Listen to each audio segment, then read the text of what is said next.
नीतीश कुमार को यह सौदा महंगा पड़ेगा और उन्हें अंजाम भुगतना पड़ेगा। यह जो राज्यकर्मी का दर्जा दिया जा रहा है, यह राज्यकर्मी का दर्जा नहीं है, गुलामी का दर्जा है। ये कहना है शिक्षक नेता शत्रुघ्न प्रसाद सिंह, जो महासचिव हैं माध्यमिक शिक्षक संघ के।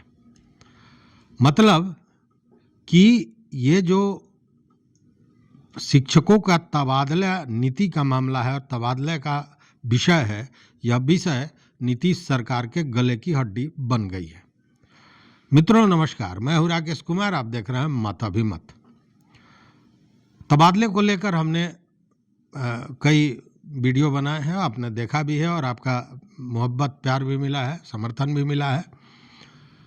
देखिए, ये जो तबादले की नीति थी उसमें चेंजेज आया है, ये आप भी जानते हैं। मैंने वीडियो में भी बताया था कि अब वो जो 10 अनुमंडल और 3 अनुमंडल की बात थी वो हट गया। अब ये हुआ कि आप अपने अनुमंडल, जहां आप जो आपका गृह अनुमंडल है या जिस अनुमंडल में अभी आप हैं, उससे दूसरे अनुमंडल में आपकी पदस्थापना होगी, आपका ट्रांसफ़र होगा।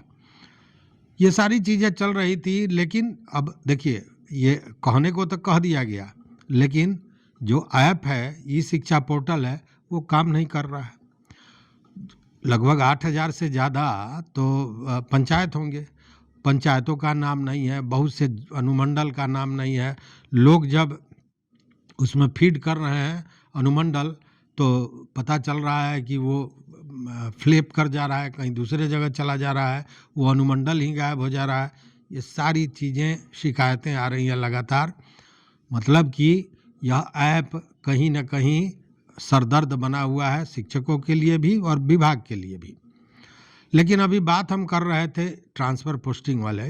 इसमें आपको हम बता दें कि यह जो ट्रांसफ़र पोस्टिंग का मामला है, और इसी बीच 20 तारीख को जो नियुक्ति पत्र देने के लिए समारोह का आयोजन किया गया है, यह नियुक्ति पत्र समारोह बड़ी परेशानी का सबब हो गया है।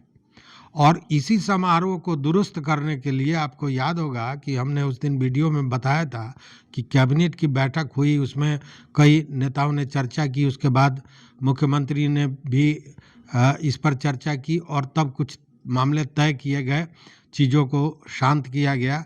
लेकिन यह चीज़ अब शांत होता नज़र आ नहीं रहा है,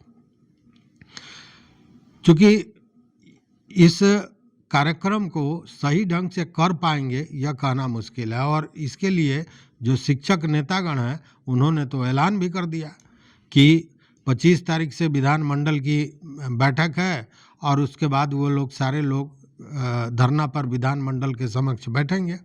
मतलब धरना, प्रदर्शन, हड़ताल की बातें अब आ गई।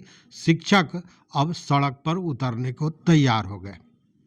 ऐसे में यह नियुक्ति पत्र वितरण जो होने जा रहा है, यह कितना सफल होगा, कितना कारगर होगा, यह कहना मुश्किल है।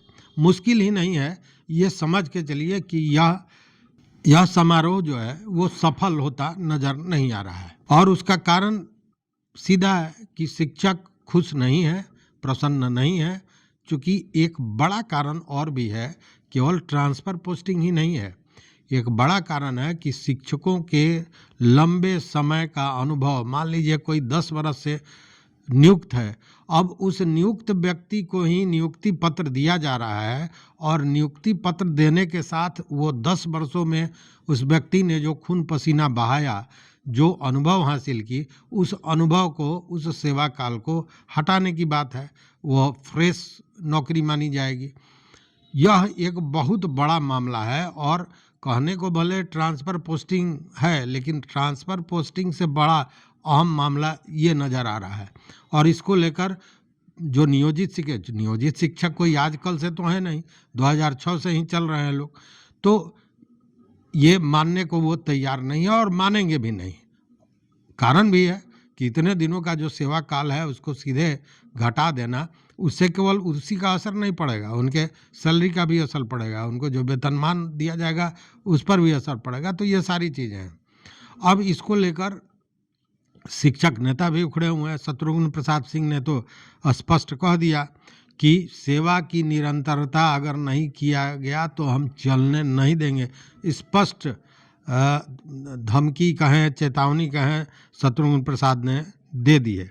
और उन्होंने कहा कि अगर चाहते हैं कि सब ठीक ठाक चले तो सबसे पहले जो ये नियुक्ति पत्र का कार्यक्रम है इसको तो सीधे अभी बंद कीजिए, इसको स्थगित कीजिए, क्योंकि ये नियुक्ति पत्र देना अवैध है। किसी नियुक्त व्यक्ति को आप नियुक्ति पत्र नहीं दे सकते हैं। स्पष्ट उन्होंने यह भी कहा कि 28 तारीख से हम धरना प्रदर्शन पर बैठ जाएंगे। केवल शत्रुघ्न प्रसाद सिंह ही नहीं, इसके पहले विक्रम और अन्य जो शिक्षक नेता हैं उन लोगों ने भी इसी तरह की बात की है और सीधा विरोध किया है। देखिए, पहले सुन लीजिए कि शत्रुघ्न प्रसाद सिंह क्या कहते हैं। एक फैसला ले लिया शिक्षा विभाग ने कि माननीय मुख्यमंत्री के कमर कमलों के द्वारा 200 सक्षमता उत्तीर्ण शिक्षकों का हम नियुक्ति पत्र बांटेंगे।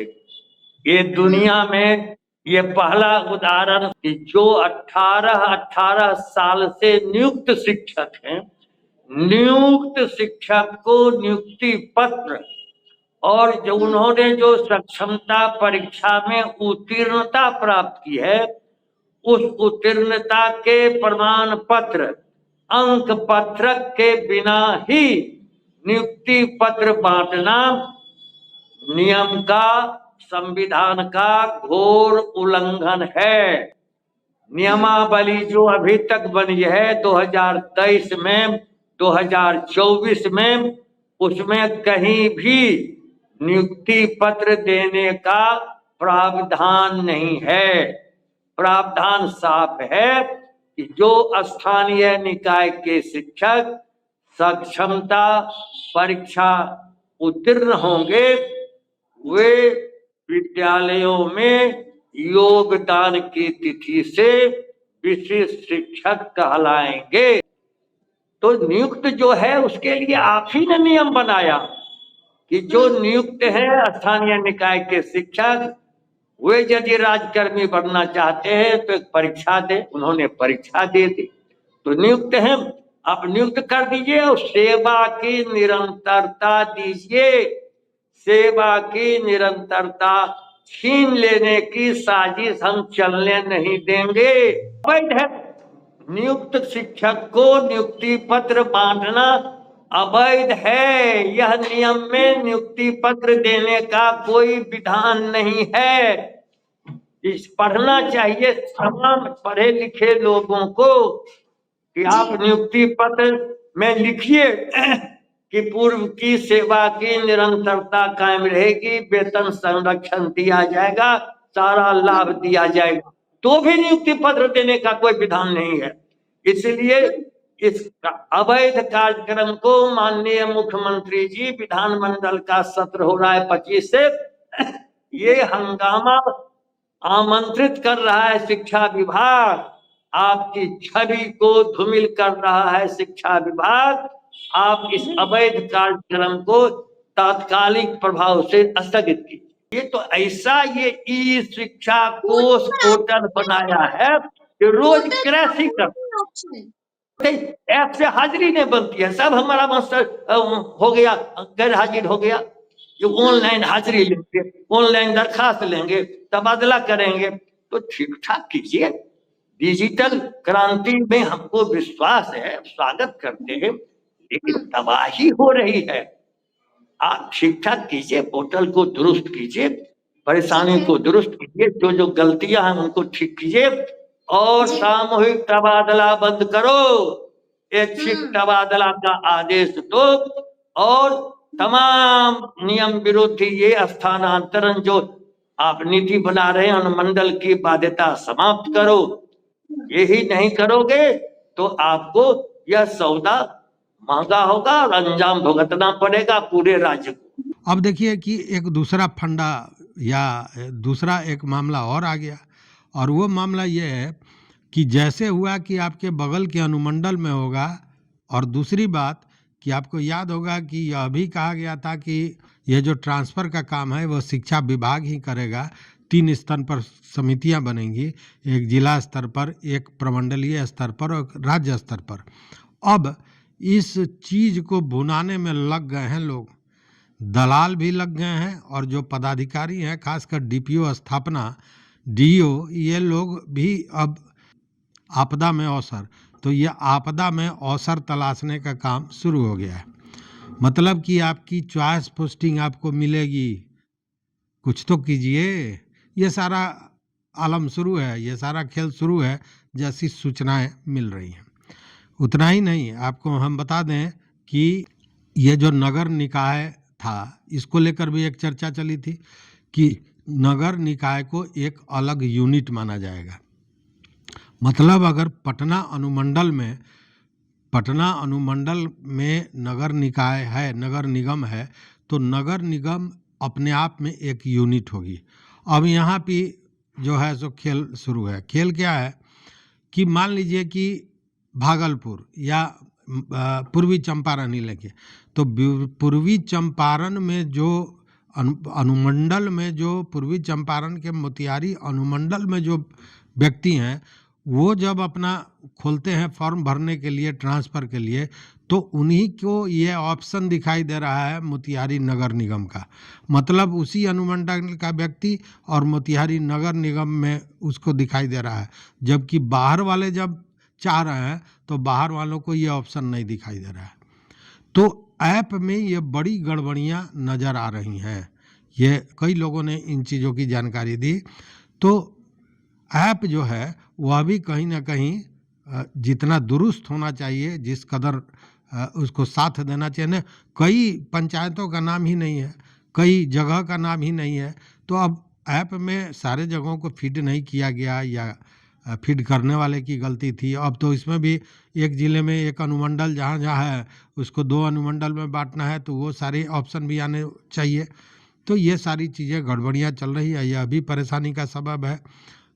22 तारीख तक फॉर्म भी भरने का समय है। 20 तारीख को मुख्यमंत्री महोदय नियुक्ति पत्र देने जा रहे हैं। यूँ कहें कि ये जो नियुक्ति पत्र समारोह है, ये विपत्ति समारोह तो नहीं बन जाएगी सरकार के लिए। ये सारी चीज़ें संभव दिख रही हैं और हो सकता है। अब ऐसी स्थिति में देखिए, और एक दूसरा चीज़ तो छूट गया। दूसरा चीज़ ये हाई कोर्ट में दर्जनों मामले चले गए हैं, उस पर भी सुनवाई शुरू हो जाएगी सोमवार से, कल से कई मामले आ जाएंगे सामने। अब उस पर कोर्ट का भी जो डिसीजन होगा वो भी बड़ा मायने रखेगा। हालांकि यह बात तो सही है कि सरकार बैकफुट पर है, या यूं कहे कि सरकार चाहती भी है, अगर विभाग चाहता भी है तो विभाग में जो एक कॉकस है, अभी परसों ही हमने आपको बताया कि जो निगरानी विभाग देख रहा है, निगरानी विभाग ने स्पष्ट कहा कि विभाग के कुछ लोग हैं जो फर्जी शिक्षकों को बचाना चाहते हैं। मतलब कि वैसे लोग हैं और वो कॉकस भी है, और वो कॉकस फिर हर जगह एक तरह से कहें सक्रिय होता जा रहा है। और जैसे ये अनुमंडल की बात आई कि अपना अनुमंडल छोड़ के दूसरे अनुमंडल में पोस्टिंग हो सकती है, ये सारा कॉकस जो जिलावार था वो फिर एक बार खड़ा हो गया है और अपना कारोबार चालू कर दिया है। इसमें एक कहावत है कि लोभी के गांव में ठग कभी भूखा नहीं मरता। तो लोभ तो सब कोई को है कि अच्छी स्थानांतरण हो जाए, और उस पर ये ठग खड़े हो गए हैं, तो स्वाभाविक है कि ठगी भी चलेगी और यह जो भ्रष्टाचार की गंगोत्री है यह भी बहेगी। देखना यह है कि इस पर रोक लगाई जा सकती है या नहीं। तो इस वीडियो में बस इतना ही। देखते रहिए मत अभिमत। मित्रों, चैनल पर नए हो तो निश्चित रूप से सब्सक्राइब कीजिए, लाइक कीजिए, वो घंटी जैसी आकृति है उसको दबा दीजिए, ताकि जो हम वीडियो बनावे वो आप तक पहुँचे। देखते रहिए मत अभिमत, लेकिन अपना विचार, अपना मत जरूर दीजिए हमारे कमेंट बॉक्स में। बहुत बहुत धन्यवाद, बहुत बहुत धन्यवाद।